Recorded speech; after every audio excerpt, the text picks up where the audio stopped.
धर्मराजा श्रीकृष्णाला म्हणाले की हे भगवान, मला कामदा एकादशीचे व्रत श्रवण करण्याची इच्छा आहे, तरी कृपा करून ते सांगा.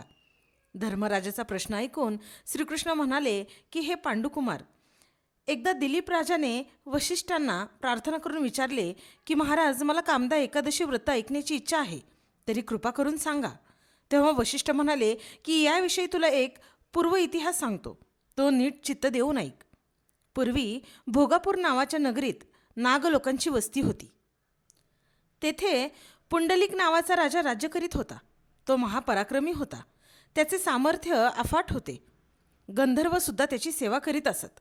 त्या ठिकाणी ललित नावाचा गंधर्व आणि ललिता नावाची अप्सरा ही एकमेकांशी प्रेमपाशाने बद्ध होऊन सुखाने व आनंदाने कालक्रमणा करीत होती. दोघेही एकमेकांवर अवर्णनीय प्रेम करीत होते. ते एकमेकांना क्षणभर विसरत नसत. एकदा राजसभेत राजापुढे ललित गंधर्व गायन करीत असताना त्याला आपल्या प्रियेचे स्मरण झाले. तेव्हा त्याचे देहभान हरपले, चित्त चंचल झाले व तो ताल सूर चुकू लागला. कर्कोटक नावाचा एक नागराजाचा परम मित्र होता. तो त्या ललित गंधर्वाच्या वाईटावर होता. ललिताचा होत असलेला उत्कर्ष त्याला सहन होत नसे, म्हणून ललिताला हाणून पाडण्याची तो खटपट करीत होता व संधी पाहत होता. राजसभेत ललित चुकू लागला हे पाहून कर्कोटक राजाजवळ गेला आणि त्याने राजाला हळूच सांगितले की महाराज, ललित गंधर्व आपल्यापुढे तो तालसूर विरहित गायन करीत आहे. कर्कोटकाचे हे भाषण ऐकताच राजा क्रुद्ध होऊन ललिताला म्हणाला की हे दुष्टा, ज्या आरती तू मला हीन समजून मजपुढे तालसूर विरहित गायन करीत आहेस, त्या आरती तू नरभक्षक असा दुष्ट राक्षस होशील. याप्रमाणे राजाने त्याला शाप दिल्यानंतर सभा बरखास्त केली व ललित गंधर्व राक्षस होऊन अरण्यात भटकू लागला. ललितेला ही बातमी समजल्याबरोबर ती अत्यंत दुःखी झाली. रुदन करीत विलाप करू लागली व शेवटी मूर्छित होऊन जमिनीवर पडली. थोड्याच वेळात ती सावध होऊन उठून बसली आणि आपल्या प्रियकराची त्या दुःख स्थितीतून कोणत्या उपायाने मुक्तता करावी याचा विचार करू लागली. पण विचाराकडे मन लागेना. तेव्हा ती उठली आणि घराचे बाहेर पडून अरण्यात गेली व त्याचा शोध करून त्याच्या पाठोपाठ हिंडू लागली. त्याच्या पाठोपाठ हिंडत असताना त्याला अत्यंत त्रास होत असे. तसा तिलाही अत्यंत त्रास होत असे.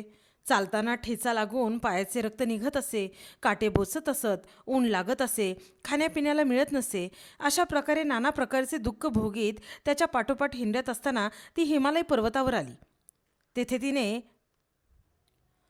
ऋष्यशृंगीचा आश्रम पाहिला. ऋषीश्वर आश्रमातील पर्णकुटिकेच्या बाहेर मृगजिनावर बसले होते. तेथे ती त्यांच्या समोर जाऊन उभी राहिली आणि हात जोडून म्हणाली की महाराज, संतांचे दर्शन झाल्याबरोबर पापांचा नाश होतो. पण मध्येच ते मुनी म्हणाले की हे शुभानने, तू कोण आहेस, येथे कशी आलीस हे मला अगोदर सांग. यानंतर तिने वंदन करून आपला प्रियकर राजाच्या शापाने राक्षस झाला आहे हे सांगितले व त्यातून त्याची मुक्तता कोणत्या उपायाने होईल हेही विचारले. तिचा हा दुःखद वृत्तांत ऐकून त्या ऋषीश्वराला दया आली आणि ते तिला म्हणाले की हे साध्वी, तू तर कामदा एकादशीचे व्रत विधियुक्त करशील व त्या व्रताचे पुण्य तू आपल्या पतीला अर्पण करशील तर राक्षस योनीतून त्याची तत्काळ मुक्तता होईल. पुढे तिने कामदा एकादशीचे व्रत विधियुक्त आचरण करून त्याचे पुण्य आपल्या प्रियकराला अर्पण केले. तेव्हा त्या ललित गंधर्वाची राक्षस योनीतून तत्काळ मुक्तता झाली. पूर्वीप्रमाणे त्याला दिव्य स्वरूप प्राप्त झाले. दोघांनी एकमेकांना पाहताच प्रेमाने आलिंगन दिले. चैत्र शुक्ल पक्षातील